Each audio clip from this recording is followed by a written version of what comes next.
Olá! Eu vou apresentar a vocês a gravura Poesia Alada. No desenvolvimento desse trabalho com os anjos, as penas sempre estavam presentes de alguma forma, mas até aí elas faziam parte da composição. De um certo momento, elas começaram a tomar protagonismo, era quase que só a pena.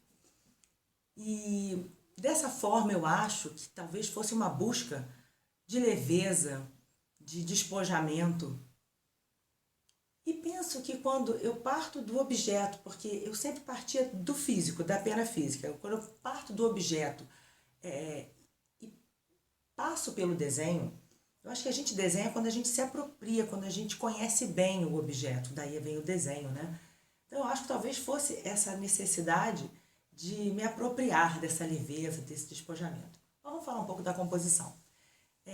Essa gravura, em especial, ela partiu, essa Poesia Alada, na versão azul, ela partiu, toda a composição partiu dessa pena aqui.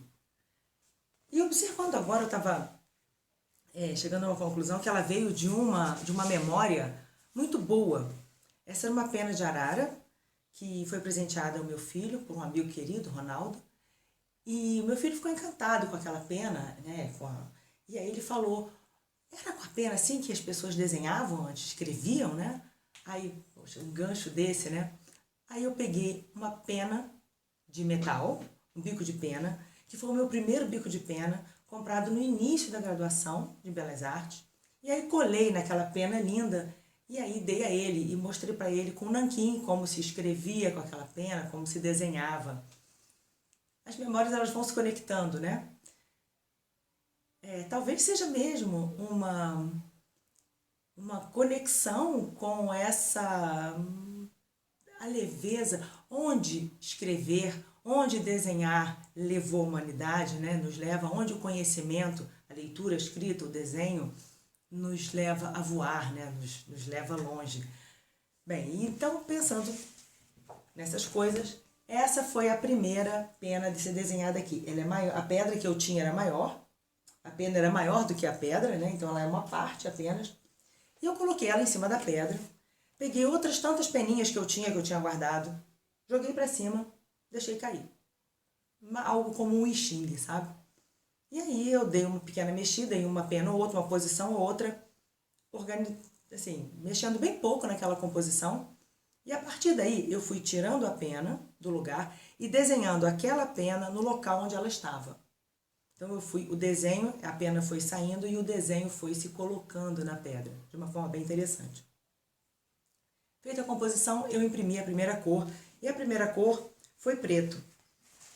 Essa aqui eu fiz a primeira entintagem, então a primeira cor é de preto. Mas eu tinha uma necessidade, aquela gravura me despertava a vontade de cor. Então eu fiz uma viragem, que é uma técnica na litografia, em que a gente faz uma segunda matriz, uma segunda imagem na mesma matriz, que é a primeira, fazendo o negativo. Então depois que eu imprimi preto, eu fiz a viragem. Só que essa gravura me dava alguns outros conteúdos, sabe? E aí talvez de espelhamento.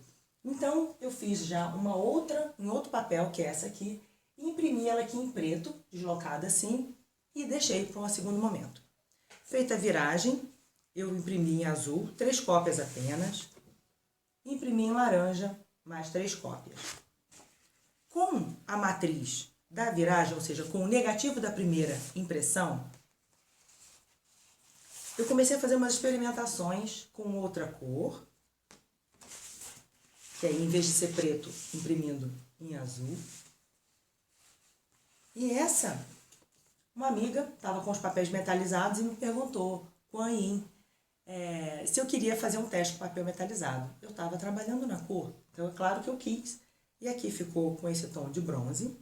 Aqui eu já estava trabalhando com prata. No cobre. E com fundo preto.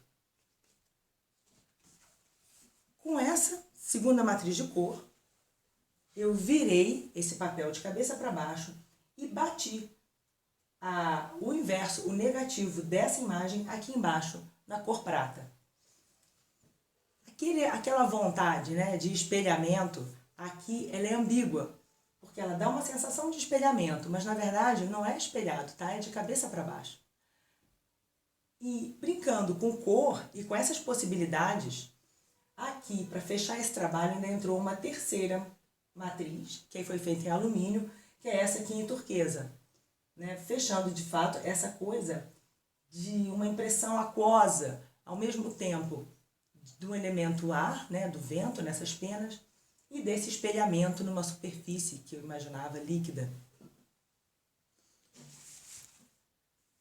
Então, com uma matriz, foram elaboradas 3 trabalhos diversos. Assim, e essa matriz, depois que terminou esse trabalho, eu fiz um apagamento dessa área aqui e bati essa imagem nessas aqui, com uma segunda cor.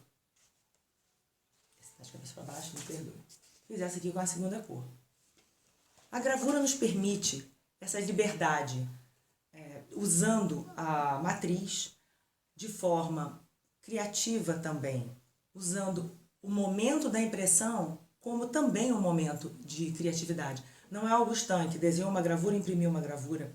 Aquela gravura ela pode se desdobrar. A gente pode trabalhar a impressão, pode trabalhar a gravação, pode trabalhar as viragens de cor, as inversões, os negativos, ou seja, tem todo um repertório aí plástico que a gente pode, e gráfico que a gente pode trabalhar com a gravura. Esse conjunto, mesmo não sendo igual, né? Aqui está a coisa alada laranja e azul. Essas outras variações que eu fiz com a imagem invertida, nomeei também poesia alada. Mas essa aqui ficou despojar-se. Eu acho que é quando realmente eu consegui fechar a ideia de despojamento, de libertação, de voo que a pena me trazia. Essa é a história de Poesia Alada. Muito obrigada.